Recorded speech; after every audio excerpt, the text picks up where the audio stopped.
Sir right sir. பிரிவு 17 right to decide share household படிக்குமா யாரா? பிரிவு 17 முடிச்சுட்டு தீர்ப்புக்கு வந்துருவோம். ஏன்னா 4:30 மணி ஆயிடுச்சு. பிரிவு 17, 18, 19, 20 பார்த்துட்டோம்னா தீர்ப்புகள் தான் வரிசையா. அப்படிமா அந்த மாதிரி ஒரு சான்ஸ் கொடுப்போம். படிமா மைக் பண்ணுவாமா கொடுங்க.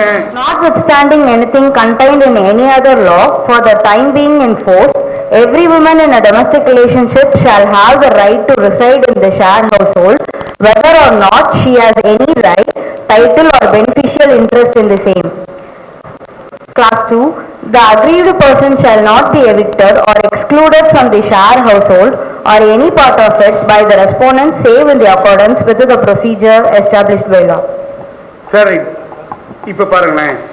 இப்ப இதுலயும் பெண்களுக்கு ஒரு செலவு கொடுத்திருக்காங்க. என்ன செலவு சொல்லுங்க? இதுலயும் பெண்களுக்கு ஒரு செலவு கொடுத்திருக்காங்க. என்ன செலவு சொல்லுங்க? பிரிவு 17 இன்னொரு ஃபுல்லா படிச்சிட்டீங்களா வினோத்?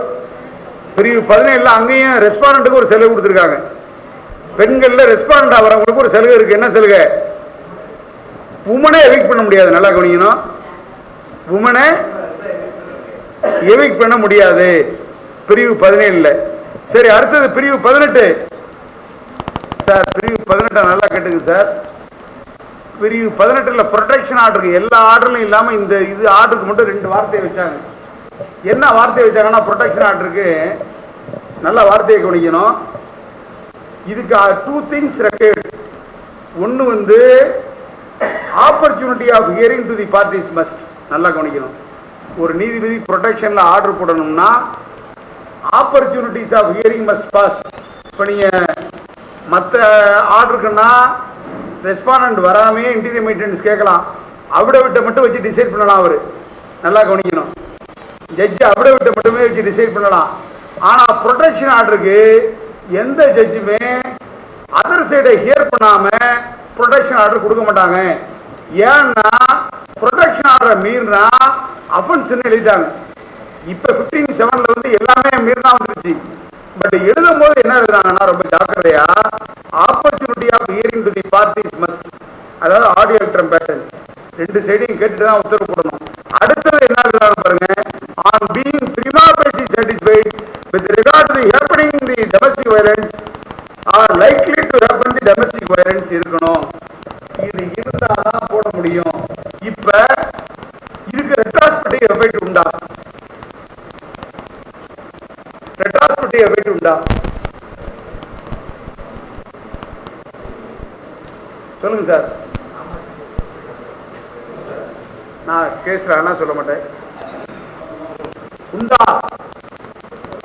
சார்? புரிஞ்சுங்க சார். கேஸ்ல 2014 SCC 2014 4th volume SCC criminal page 688 Saraswathi Babu sir. இப்ப நீங்க இந்த பாருங்க. இப்ப தயவு செய்து யாராவது படிங்க. இந்த ப்ரொடெக்ஷன் ஆர்டர்ல A to G படிங்க. A to G படிங்க. A to G protection order என்னன்னா ஃபுல்லா படிங்க. அப்படி எல்லாரும் புரிய மாதிரி மைக்ல படிங்க. மைக்ல படிங்க. 19 residing order. A. Restraining the respondent from dispossessing or any other manner disturbing the possession of the aggrieved person from the shared house, whether or not the respondent has a legal or equitable interest in the shared house. B. Directing the respondent to remove himself from the shared household. C. Restraining the respondent or any of his relatives from entering any portion of the shared house in which the aggrieved person resides. D. Restraining the respondent from alienating or disposing of the shared house or encumbering the same. E. Restraining the respondent from renouncing his right in the shared household except with the leave of magistrate. Or F.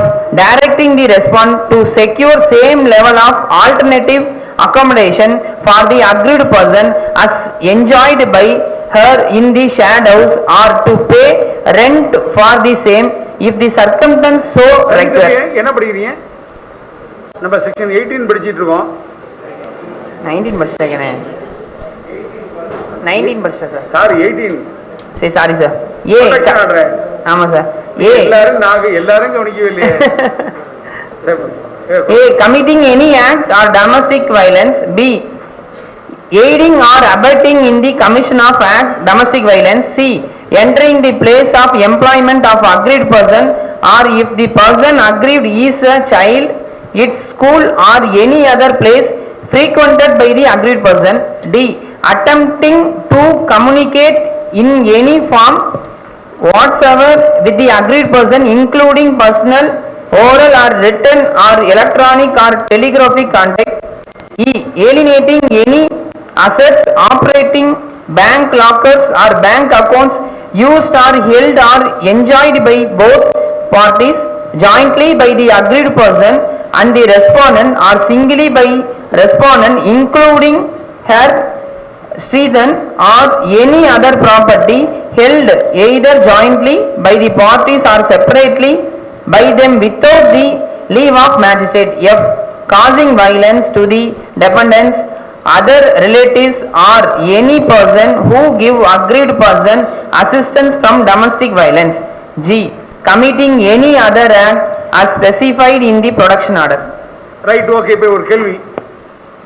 ஒரு தீர்ப்பு ஒன்று supreme கோர்ட்டில் சொன்னாங்க.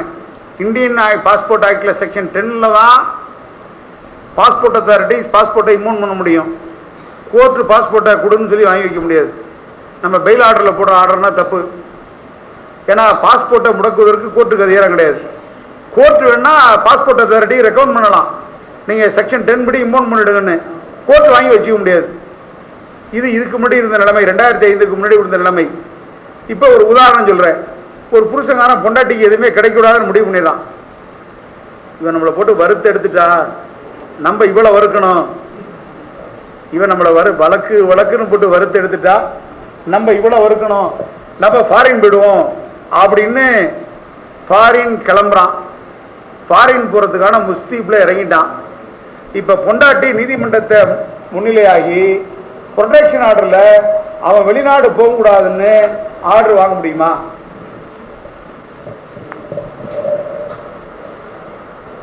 வெளிநாடு போகக்கூடாதுன்னு order வாங்க முடியுமா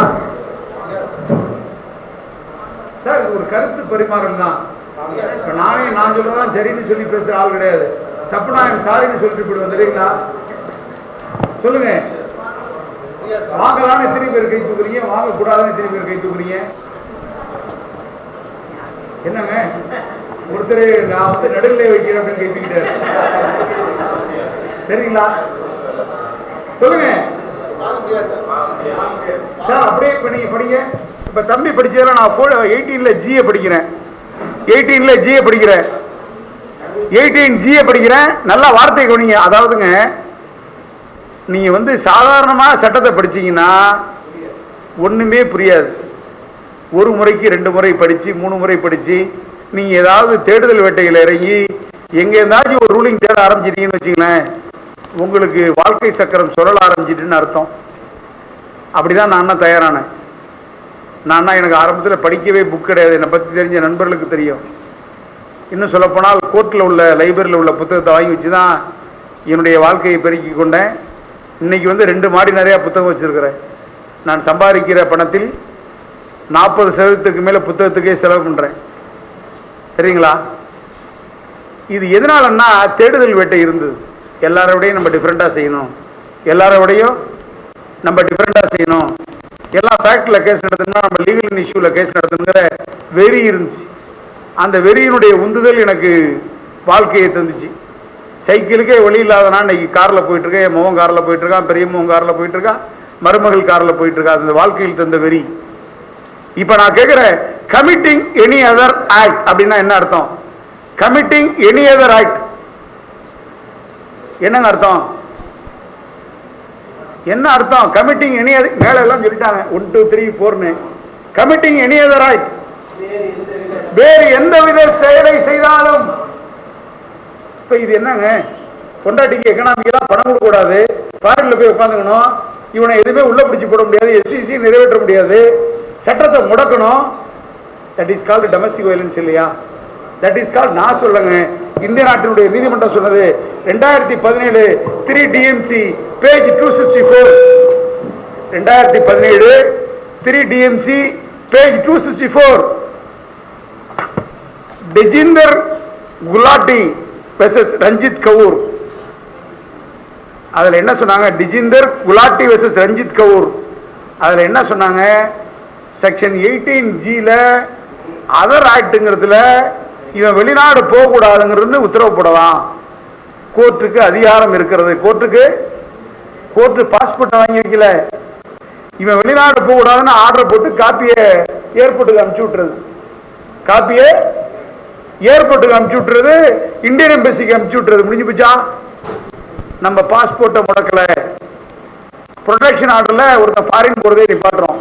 sir என்ன சார் வாழ் உரிமை கேஸ்ல வேணுமா சார்? சொல்ற குறிச்சிங்க சார். 2017 3 DMC page 264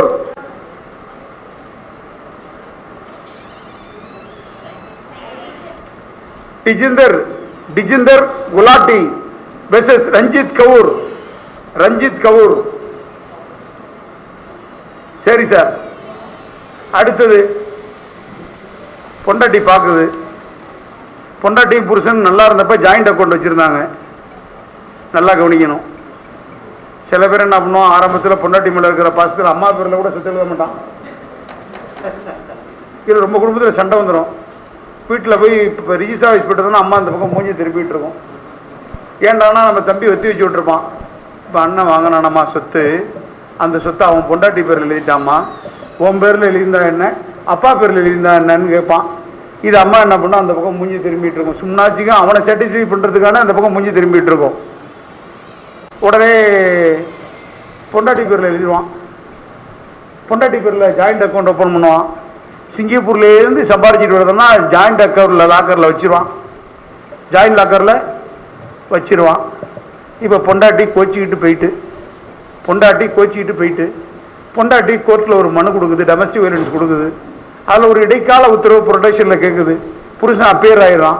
புருஷன் அப்பேர் ஆனோன்னா எனக்கும் என் புருஷனுக்கும் இந்த பேங்கில் ஜாயிண்ட் லாக்கர் இருக்குங்க, இந்த லாக்கரில் இவ்வளோ போன் நகை இருக்கு, என் புருஷன் இந்த லாக்கரை ஆப்ரேட் பண்ணக்கூடாதுன்னு ஒரு ஆர்டர் போடுங்கன்னா கோர்ட்டு போடலாமா சார்? அதெல்லாம் நான் உதாரணம் சொல்லிட்டேன். கோர்ட்டு ஆர்டர் போடலாமா? போடலான்னு எத்தனை பேர், போடக்கூடாதுன்னு எத்தனை பேர்? ஏன்னா நான் விடை சொல்லலை. போடலான்னு வினோத் ஏர்லி மார்னிங் குரூப் முழுக்க போடலாமா? என்ன சார் 4 பேர் தான் தூக்குறீங்க, நான் கொஞ்சம் மிரட்டாப்புல கட்டணும்னா நடுநிலை வச்சிருக்கீங்க போல் இருக்க சார். என்ன சார் படிங்க சார். சார் இதை பாருங்க சார், அது வேணாம் சார், அடுத்தது பாருங்க சார். ஸ்பெசிஃபிக்கா பாருங்க சார். என் புருஷன் அவர் பேர்ல உள்ள சொத்தனா விற்க முயற்சி பண்றாரு, விற்க கூடாது. அலினேட்டிங் எனி அசெட்ஸ் சந்தியில போடா, பொண்டாட்டியோட சேர்ற வரைக்கும் நீ விற்காதரா. அலினேட்டிங் எனி அசெட்ஸ், நல்ல வார்த்தை சார். சார் இந்த சட்டத்தை வச்சு நம்ம விளையாட ஆரம்பிச்சோம்னு வச்சுங்களேன், புருஷன் வீட்டு விட்டே வெளியில வரலாம் பண்ணிக்கலாம். புருஷன் வீட்டை விட்டே வெளியில வராம பண்ணிக்கலாம் சார். இந்த சட்டத்தை வச்சு நம்ம விளையாட ஆரம்பிச்சோம்னா புருஷன் வீட்டை விட்டே வெளியில வராம பண்ணிக்கலாம்.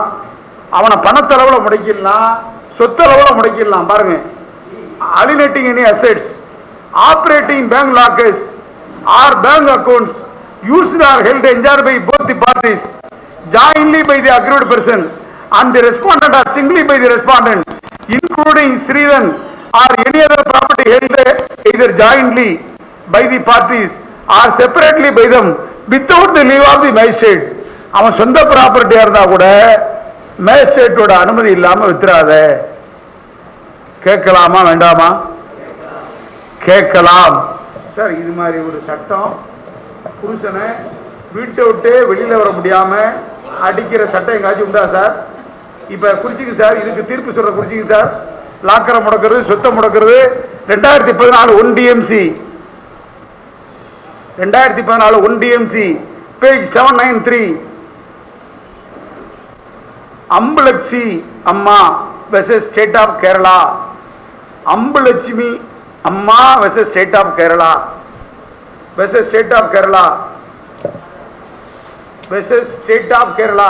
சார் இதுக்கு ஒரு தீர்ப்பு கொடுத்தாங்க. அந்த தீர்ப்புல ஒரு நீதிபதி ரொம்ப அழகா சொன்னார், தயவு செய்து எந்த உத்தரவு வேணாலும் போடுங்க, இந்த ப்ரொடெக்ஷன் ஆர்டர் போடும்போது கொஞ்சம் ஜாக்கிரதையா பார்த்து போடுங்க. இந்த பொம்பளை பிள்ளைங்க ஆம்பளைங்களை பழி வாங்குங்கிற நோக்கத்துல ப்ரொடெக்ஷன் ஆர்டருக்கு வருது. அதை எப்ப பண்ணணும்? நீங்க ரெஸ்பாண்டன்ட்டுக்கு அப்பேர் வரப்ப எடுத்து படிக்கணும். ரெஸ்பாண்டன்ட்டுக்கு அப்பேர் வரப்ப இந்த பொம்பளை பிள்ளைங்க ஆம்பளைங்களை முடக்கிறதுக்காகவே கோர்ட்டுக்கு வருது. 2009 criminal law journal page 3098. 2009 criminal law journal page 3098. Madhusudan Bharadwaj and other, Madhusudan Bharatraj and other versus Mamta Bharat. Mamta Bharat. சரி சார். இப்ப அடுத்தது மானிட்டரி ரிலீஃப். மானிட்டரி ரிலீஃப் தான் உங்களுக்கு தெரியும். மானிட்டரி ரிலீஃப்னா என்னத்துக்கு சார் மானிட்டரி ரிலீஃப் கொடுக்கலாம்? என்னத்துக்கு சார் கொடுக்கலாம்? மானிட்டரி ரிலீஃப் என்னத்துக்கு கொடுக்கலாம்? மெயின்டெனன்ஸ் கொடுக்கலாம், வேற மெடிக்கல், அப்புறம் ரெண்ட், வேற வேற சரி சரி ஸ்கூல் ஃபீஸு எல்லாம், ஃபுட்டு எல்லாம் வந்துடும். சரி, இப்போ நான் கேட்குறேன், இப்போ நீங்கள் ஒரு இன்டீரியர் ஆர்டர் போட்டு வாங்கிருக்கீங்க. இன்டீரியர் ஆர்டர் மேஜிஸ்ட்ரேட் போட்டாரு, புருஷன் கொடுக்க மாட்டேங்கிறான். நீங்கள் பிரிட்ஜ் ஆஃப் ஆர்டர்னு கேஸ் போட முடியுமா? Mister Vinod, kindly listen to me. இப்போ புருஷன் ஆர்டர் வாங்கிடுறாங்க, புருஷனுக்கு எதிராக இன்டீரியர் மெயின்டெனன்ஸ் கொடுக்கணும்னு உத்தரவு வாங்கிடுறாங்க. புருஷன் இன்டீரியர் மெயின்டெனன்ஸை கட்டலை. இப்ப அவன் மேல பிரிட்ஜ் ஆஃப் ப்ரொடெக்ஷன் ஆர்டர்னு கேஸ் போட முடியுமா? போடலாம். எதை வச்சு சொல்றீங்க? நீ சகாய மேரிதான் உனக்கு தெரியும். சகாய மேரிக்குள்ள இன்னொன்னு இருக்கியா? ஜிஆர்எஸ் சொல்லிருக்கிறாரு. சகாய மேரிங்கிறது என்னன்னா, சகாய மேரியோட வக்கீல் சொல்றாரு, அந்த கோர்ட்ல இந்த மாதிரி தீர்ப்பு இருக்கு, இந்த கோர்ட்ல இந்த மாதிரி தீர்ப்பு இருக்கு, குப்பண்ண ரெட்டில சொல்லியிருக்கு, அதுல சொல்லியிருக்குன்னு ஜிஆர்எஸ் ஒருபடி மேல போய் சொல்லுவாரு. அட தம்பிகளா, அளவுல இருக்கிற எல்லா தீர்ப்பையும் சொல்றீங்களே. டொமஸ்டிக் வயலன்ஸ்ல ரூல் 15 ஒண்ணு இருக்கு, ரூல் 15ல சப் கிளாஸ் 7 ஒண்ணு இருக்கு. சப் கிளாஸ் 7 படிக்க தம்பி, நீங்களே படிக்க தம்பி, எதிரி தம்பி, படிங்க படிங்க. ரூல் 7 படிங்க.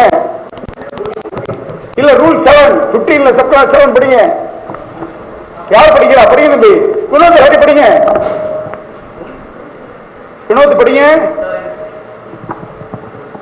நான் தம்பி நிறுத்த முடியாதுன்னு சொல்லிட்டேன். நோ சீட்டு கிடையாது மெட்ராஸ்ல. போங்க படிங்க சார். Rule 15ல 7 sir? நான் படிக்கிறேன் சார்.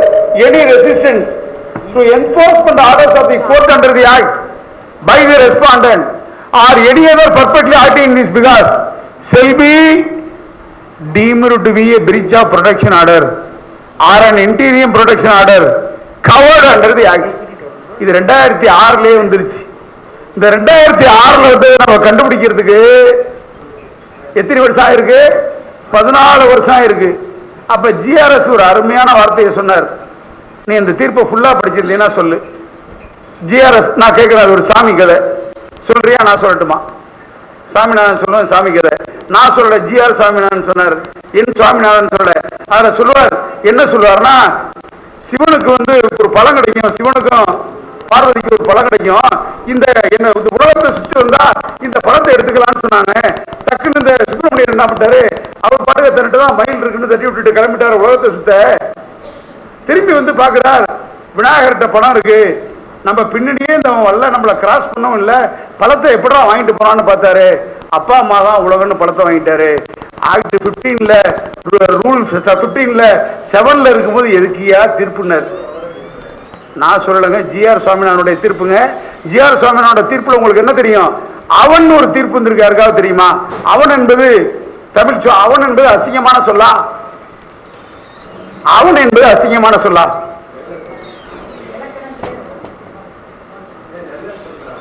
இல்ல நான் கேட்கிறேன், அவன் என்பது அசிங்கமான சொல்லா? ஜிஆர் சுவாமிநாதனுடைய தீர்ப்பு படித்திருக்கா? வினோத் படிச்சிருக்கியா? இதுக்காக என்ன பண்ணார், ஒரு தமிழ் ஸ்காலர் வர சொன்னார். ஒரு தமிழ் ஸ்காலர் வர சொன்னார். நம்ம இறைவனை என்னப்பா சொல்றோம்? இறைவனை என்னப்பா சொல்றோம்? இறைவன் தானே சொல்றோம். இறைவனையே அவன் இவன் அழைக்கும் போது அவன் என்பது தமிழ் சொல், அது கெட்ட சொல் அல்ல. அது கெட்ட சொல் அல்ல.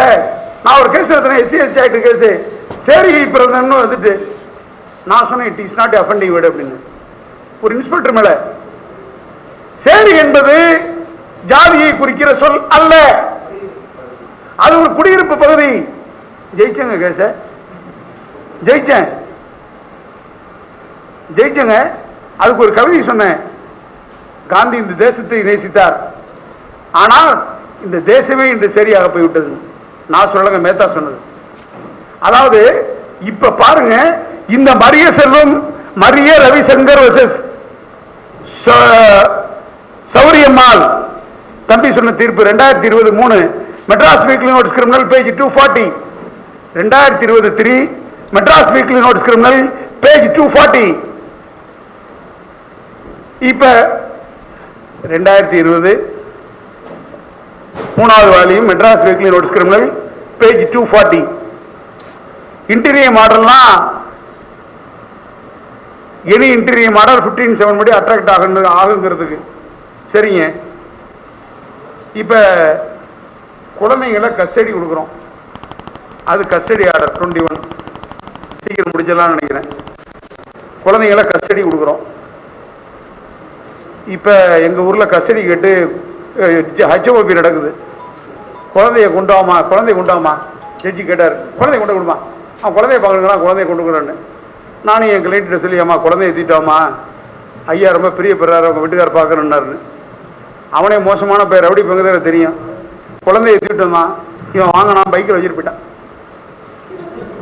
நான் பார்த்தேன், எனக்கு எப்படின்னு வழி தெரியுமில்ல, தட்டி விட்டு இந்த அம்மா அழுது புரளுது. ஜட்ஜி என்னன்னு கேட்டாரு, என் குழந்தைக்கு ஏதாவது ஒன்னானா ஐயா தான் பொறுப்புன்னு சொல்லுதுங்க. நான் அதெல்லாம் பயப்பட மாட்டேன் தம்பி, உண்மையான சொல்றேன். நான் தான் உங்கள்ட்ட சொன்னேன், குழந்தைன்னா அவங்க கையில கொடுத்துடாதீங்க, சிக்கல் பிடிச்ச ஆகிறோம்.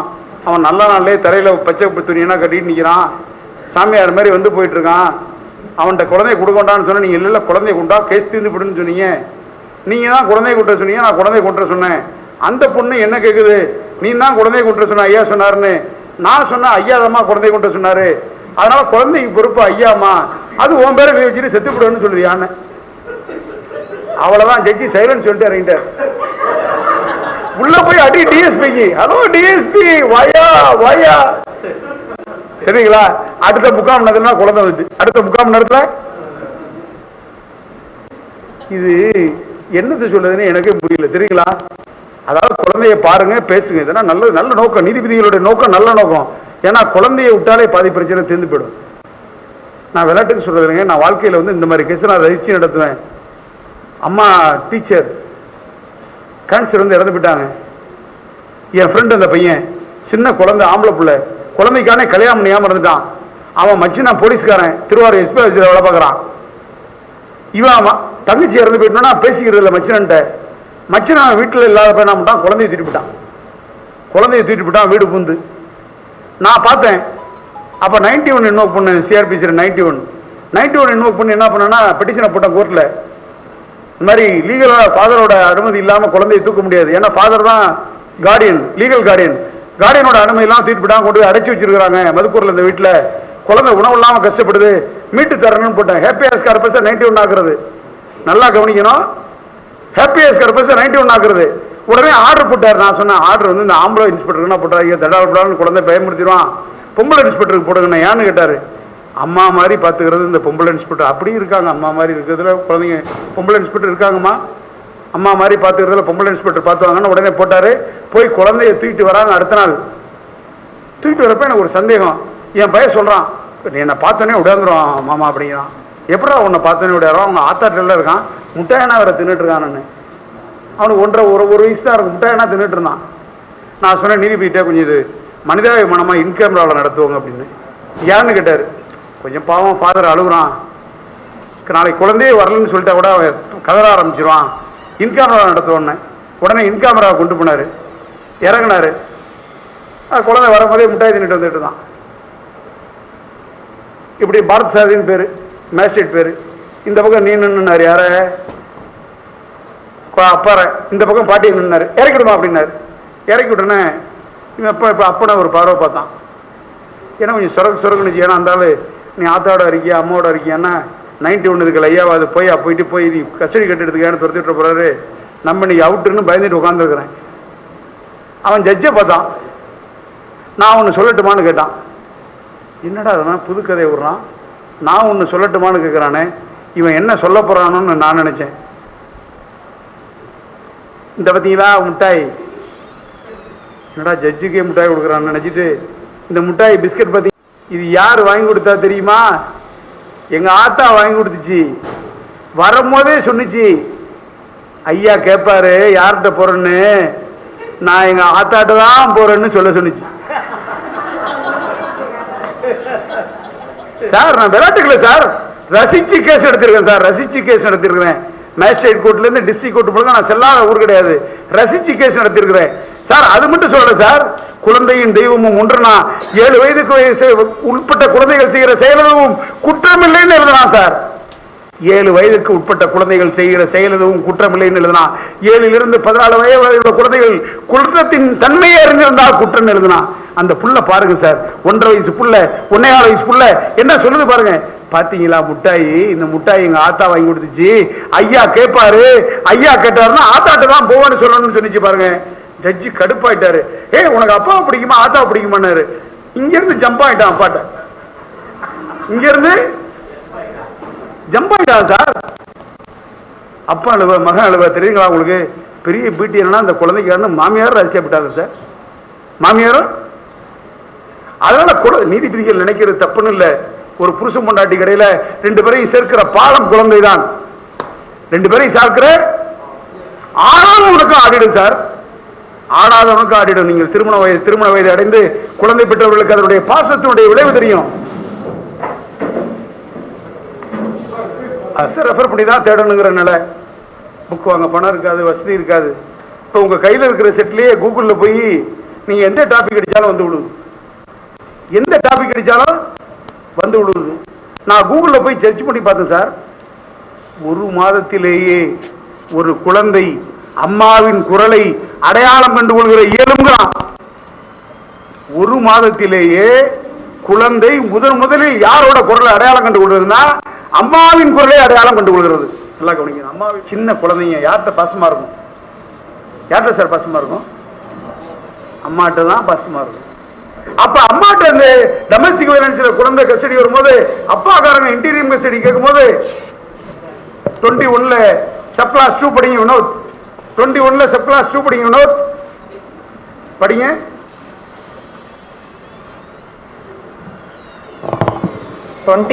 subsection 2 provided sir, provided that if the magistrate is of the opinion that any visit of the respondent may be harmful to the interest of the child or children, the magistrate shall refuse to allow such visit. பாத்தீங்களா? இப்ப visit அப்பாட்ட இருக்கிற குழந்தைய மனைவி custody கேட்கலாம், ஆனா மனைவிட்ட இருக்கிற குழந்தைய பார்க்கறதுக்கு விசிட்டிங் கேட்கலாம். அதை ரெஃப்யூஸ் பண்றதுக்கும் ஜட்ஜிக்கு அதிகாரம் இருக்கு. இப்ப பாருங்களேன், இப்ப 22 மானிட்டரி ரிலீஃப் இப்ப ஐயா வந்துட்டாங்கன்னா கடைசி 1/2 மணி நேரத்துக்கு வந்துடுறேன். இப்ப இந்த டொமஸ்டிக் வயலன்ஸ்ல இது சிவிலா கிரிமினலான்னு ஒரு பெரிய சர்ச்சை ஓடிட்டு இருந்துச்சு. இது சிவிலா கிரிமினலா? நம்ம நாட்டு தமிழ்நாட்டில் மட்டும் இல்ல, இந்திய தேசம் முழுக்க ஓடுச்சு. இந்திய தேசம் முழுக்க சிவிலா கிரிமினலா அப்படின்னு ஒரு சர்ச்சை ஓடிட்டு இருந்துச்சு.